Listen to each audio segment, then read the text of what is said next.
प्यारे विद्यार्थियों, नमस्कार। विद्यार्थियों, बीएससी फर्स्ट ईयर के सेकंड पेपर में आज हम अध्ययन करेंगे कवक के सामान्य परिचय के बारे में। कवकों के बारे में सामान्य जानकारी हम पढ़ेंगे। वैसे तो आप पिछली कक्षाओं में जान चुके होंगे कि कवक क्या है। कवक पर्णहरित रहित सजीव हैं जो परजीवी या मृतोपजीवी या सहजीवी के रूप में पाए जाते हैं और इनके हम सामान्य लक्षणों के बारे में आज जानेंगे। कवक जो है विद्यार्थियों, पर्णहरित रहित यूकैरियोटिक तथा बीजाणु युक्त सजीव जो लैंगिक और अलैंगिक जनन करते हैं कवक कहलाते हैं। इनमें कोशिका भित्ति काइटिन द्वारा बनी होती है और इसके उदाहरण हैं जैसे अगेरिकस है, एल्बुगो है ना। आपके मोबाइल स्क्रीन पर ये देख पा रहे हो आप, कवकों के चित्र हैं। तो कवक में जो प्रमुख रूप से जो बातें हैं जो हम जानते हैं कि इनमें पर्णहरित नहीं पाया जाता, यानी शैवाल और हरे पादपों के समान इनमें पर्णहरित नहीं होता। हरे पादप और शैवाल पर्णहरित के कारण अपना भोजन स्वयं बनाते हैं, जबकि इनमें पर्णहरित नहीं पाया जाएगा तो ये अपना भोजन स्वयं नहीं बना सकते। लेकिन ये यूकैरियोटिक होते हैं, इनकी कोशिका में स्पष्ट केंद्रक पाया जाएगा। जीवाणु की तरह प्रोकैरियोटिक नहीं होते हैं। लैंगिक और अलैंगिक जनन करते हैं और कोशिका भित्ति काइटिन के द्वारा निर्मित होती हैं। अब हम इनके अध्ययन जो इनका सामान्य परिचय उसके बारे में अध्ययन करते हैं। तो विद्यार्थियों, कवकों के जो सामान्य लक्षण हैं, सबसे पहले आवास, हैबिटाट। कवक सर्वव्यापी कॉस्मोपॉलिटन होते हैं, यानी सभी जगह लगभग पाए जाते हैं। उन सभी स्थानों पर जहाँ कार्बनिक पदार्थ, जीवित या मृत और नमी पाए जाते हैं वहाँ ये पाए जाएंगे। इनकी अनुकूलन क्षमता, अडेप्टिबिलिटी जिसको कहते हैं, वो अधिक होती है। तो लगभग सभी जगह जहाँ मृत और जीवित कार्बनिक पदार्थ होंगे वहाँ कवक मिल जाएंगे। और दूसरी बात, इनके लिए नमी होना भी अत्यधिक आवश्यक है। जलीय कवक या एक्वेटिक फंजाई, ये सभी प्रकार के जलीय आवासों में जैसे स्वच्छ जल, समुद्री जल, खुले जल, पैंदे में सभी जगह पाए जाते हैं। जलीय पादप और जंतुओं पर मृतोपजीवी या परजीवी के रूप में भी ये पाए जाते हैं। मृतोपजीवी जो होंगे वो पादप, जंतुओं के अवशेष, डूबी हुई शाखाओं, पत्तियों, फलों, इन पर वृद्धि करते हैं। परजीवी कवक जो जलीय आवास में होते हैं पर्यावरण को काफ़ी प्रभावित करते हैं तथा कभी कभी पादप प्लावकों, फाइटोप्लैंक्टोनिक जो शैवाल होते हैं, एल्गी तथा अन्य समूह जैसे मछलियों में अचानक महामारी फैला देते हैं। यानी जो जलीय कवक होंगे वो पादप और जंतुओं में महामारी फैला सकते हैं। एक कोशिकीय शैवाल जैसे मास्टिगोमाइकोटिना, काइट्रिडिस, कोलियोमाइसिटीज, यूटेरोमाइसिटीज के सदस्य, एस्कोमाइसिटीज, बेसिडियोमाइसिटीज, ये लगभग ज़्यादातर जो समूह हैं, ये जो एस्कोमाइसिटीज, बेसिडियोमाइसिटीज, ये कवकों के समूह हैं जो हम वर्गीकरण के दौरान पढ़ेंगे। उनके सदस्य जलीय कवक होते हैं। स्थलीय कवक, टेरेस्ट्रियल फंजाई, स्थल पे जो पाए जाएंगे जैसे मृदी कवक, सहजीवी, परजीवी, कवक परजीवी, है ना। तो मृदीय कवक जो सॉइल फंजाई होते हैं वो जैसे हमने अभी जिक्र किया था, एगेरिकस है ना, वो मृतोपजीवी है। सहजीवी हो सकते हैं, कृमिनाशक कवक हो सकते हैं। कुछ मूल आवासी होते हैं जो जड़ों में पाए जाते हैं, कुछ मृदा में पाए जाते हैं।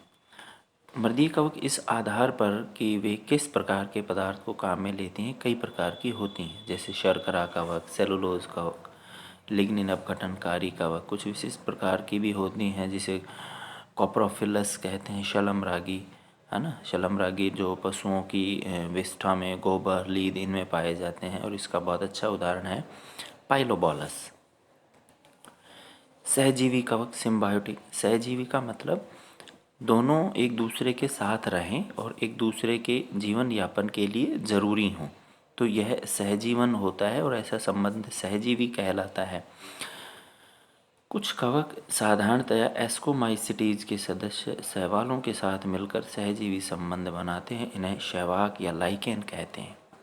शैवालों के साथ कवक का जो संबंध होता है उसे शैवाक या लाइकेन कहते हैं और प्रकृति में ये सहजीवी संबंध का एक उत्तम उदाहरण है।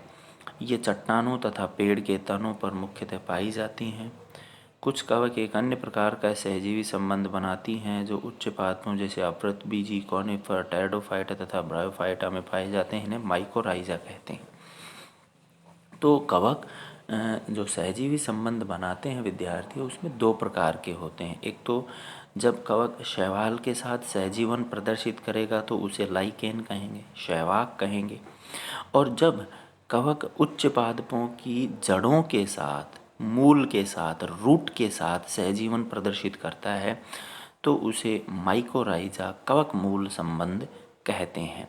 इनमें जो आवृतबीजी हैं या टेरिडोफाइटा हैं, इनकी जड़ों के साथ कवक सहजीवी संबंध के रूप में पाए जाते हैं। उस संबंध को ही माइकोराइजा कहते हैं। कुछ परजीवी कवक भी होते हैं जो बहुत सारे पादप और जंतुओं में रोग फैलाते हैं, जैसे किट है, कंड रोग, रस्ट और जो स्मट रोग हैं, है ना।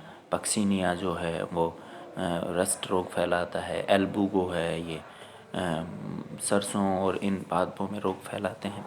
कवकीय परजीवी फंगल हाइपर पैरासाइट। कुछ कवक अन्य कवकों पर परजीवी होते हैं। बहुत ही महत्वपूर्ण बात है, कवक के ऊपर कवक परजीवी होना कवकीय परजीवी या फंगल हाइपर पैरासाइट्स कहलाएंगे, जैसे एम्पेलोमाइसीज, क्विस्क्वेलिस चूर्णिल आसिता रोग फैलाने वाले कवकों पर तथा एंडरलूकाकेरिसिस कई कीट रोग फैलाने वाले कवकों पर परजीवी होते हैं। तो ये तो इनका आवास हो गया। आवास में ये स्थल पे भी पाए जा सकते हैं, जल में भी पाए जा सकते हैं। स्थलीय कवक सहजीवी संबंध भी प्रदर्शित करते हैं, परजीवी भी होते हैं। कवकीय परजीवी यानी पैरासाइट और हाइपर पैरासाइट, है ना। तो इस प्रकार से ये इनका आवास है। अब है सूकाय संगठन, थैलस ऑर्गेनाइजेशन। विद्यार्थियों, सूकाय या थैलस जो शब्द है वो उन पादप शरीर के लिए आता है जिनमें जड़, तना और पत्ती का अभाव होता है। ऐसे पादप जो जड़, तना और पत्ती में विभेदित नहीं होते हैं उनको सूकाय या थैलस कहेंगे। चूँकि हम जानते हैं कि कवकों में भी जड़, तना, पत्ती का अभाव होता है, इसलिए इनके शरीर को थैलस कहेंगे, सूकाय कहेंगे। अब सूकाय भी दो प्रकार का हो सकता है, कवक जाल रहित सूकाय और कवक जाल युक्त सूकाय। कवक जाल रहित जो सूकाय होता है, कुछ सदस्यों में सूकाय नग्न जीव द्रव्य के रूप में होता है, यानी कवक जाल नहीं पाया जाता है। कवकों की हम आगे भी पढ़ेंगे कि कवक कोशिकाएं आपस में मिलकर एक जाल समान संरचना बनाती हैं जिन्हें कवक जाल कहते हैं या माइसीलियम कहते हैं। लेकिन कुछ कवक ऐसे होते हैं जिनमें माइसीलियम या कवक जाल नहीं पाया जाता है, जैसे स्लाइम मोल्ड है, फफूंद, यीस्ट है ना। इनमें कवक जाल नहीं पाया जाता।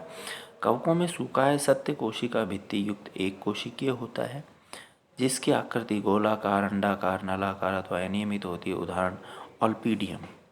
कुछ सदस्यों जैसे यीस्ट में एक कोशिकीय सूकाय से एक या अधिक छोटे मुकुलन उभार के रूप में पैदा होते हैं। मुकुलन की क्रिया काफ़ी तेज होती है जिसके कारण यीस्ट कोशिकाओं की श्रृंखला सी बन जाती है जिसे आभासी कवक जाल कहते हैं। उदाहरण म्यूकेरेलीज के सदस्यों में शर्करा की अधिक सांद्रता पर। तो कुछ कवक तो ऐसे होंगे जिनमें एक कोशिका ही पाई जाएगी, लेकिन कुछ कवक ऐसे होंगे जिनमें एक ही कोशिका पाई जाएगी, लेकिन मुकुलन के समय उस कोशिका के ऊपर ही एक के बाद एक कोशिकाएं निर्मित होने लग जाएंगी, जैसे ये है। इस प्रकार की संरचनाएं बनती हुई चली जाती हैं।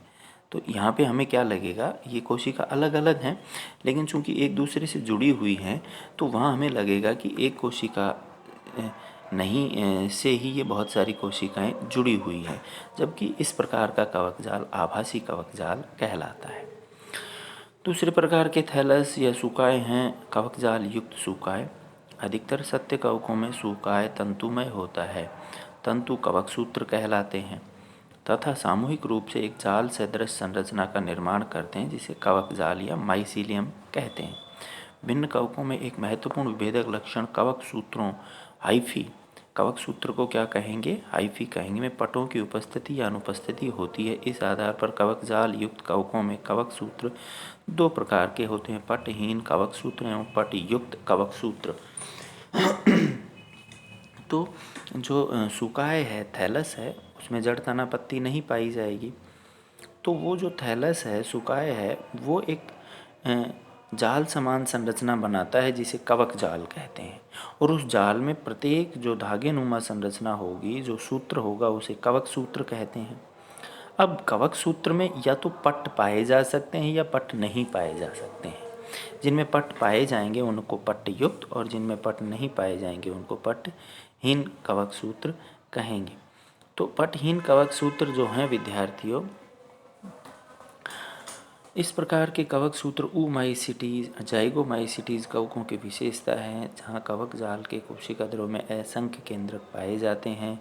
इसको संकोशिक अवस्था कहते हैं। इनमें पट नहीं पाए जाते हैं, तथापि पट का निर्माण इसमें प्रजनन अंगों के परिवर्धन के समय होता है, जो कि जनन अंग को शेष सुकाय से परिसीमित करता है। एलोमाइसीज नामक कवक में आभासी पट पाए जाते हैं। तो ऐसे कवक सूत्र जिनमें पट नहीं पाए जाएंगे, तो उनमें एक कोशिका में, या जिसको कहें बहुत सारे केंद्रक कोशिका द्रव में उपस्थित होते हैं। तो जब कोशिका द्रव में बहुत सारे केंद्रक उपस्थित हों तो इसे संकोशिक या सिनोसाइटिक अवस्था कहते हैं। पटयुक्त कवक सूत्र, इस प्रकार के कवक सूत्र एस्कोमाइसिटीज, बेसिडियोमाइसिटीज एवं ड्यूटेरोमाइसिटीज संवर्गों की मुख्य विशेषता हैं, जहाँ कवक सूत्र सदैव पट युक्त होते हैं। पटों के कारण कवक सूत्र कई खंडों में बंट जाता है। प्रत्येक खंड में एक या दो या अनेक केंद्रक उपस्थित होते हैं। पट दो प्रकार के हो सकते हैं, प्राथमिक पट और अपस्थानिक पट। प्राथमिक पट एस्कोमाइसिटीज, बेसिडियोमाइसिटीज एवं उनकी लैंगिक अवस्थाओं में ये पट सत्य समसूत्री अथवा अर्धसूत्री केंद्रक विभाजन के समय बनते हैं तथा पुत्री केंद्रकों को अलग करते हैं। अपस्थानिक पट, ये पट निम्न कवकों जैसे मास्टिगोमाइकोटिना, जाइगोमाइकोटिना में पाए जाते हैं। ये पट सत्य समसूत्री विभाजन द्वार अथवा अर्धसूत्री विभाजन से संबंधित नहीं होते, जो कि तंतु में कोशिका द्रव के एक जगह से दूसरी जगह बहने पर जगह विशेष पर इनकी सांद्रता में परिवर्तन के कारण उत्पन्न होते हैं। तो कवक जो पट युक्त होंगे उनमें जो कवक सूत्र होंगे उनमें डिवाइडेशन हो जाता है, विभाजन हो जाता है पट के कारण से। तो पट प्राथमिक और अपस्थानिक होते हैं। प्राथमिक पट जो होंगे ये समसूत्री या अर्धसूत्री केंद्रक विभाजन के समय ही बन जाते हैं और पुत्री केंद्रकों को अलग करते हैं। लेकिन अपस्थानिक पट में इस प्रकार से समसूत्री या अर्धसूत्री विभाजन के द्वारा ये नहीं बनते, बल्कि कोशिका द्रव में एक जगह से दूसरी जगह पर इनकी सांद्रता परिवर्तन के कारण ये निर्मित होते हैं। तो आज के लिए इतना ही विद्यार्थियों। आशा है आपको ये वीडियो पसंद आया होगा। धन्यवाद।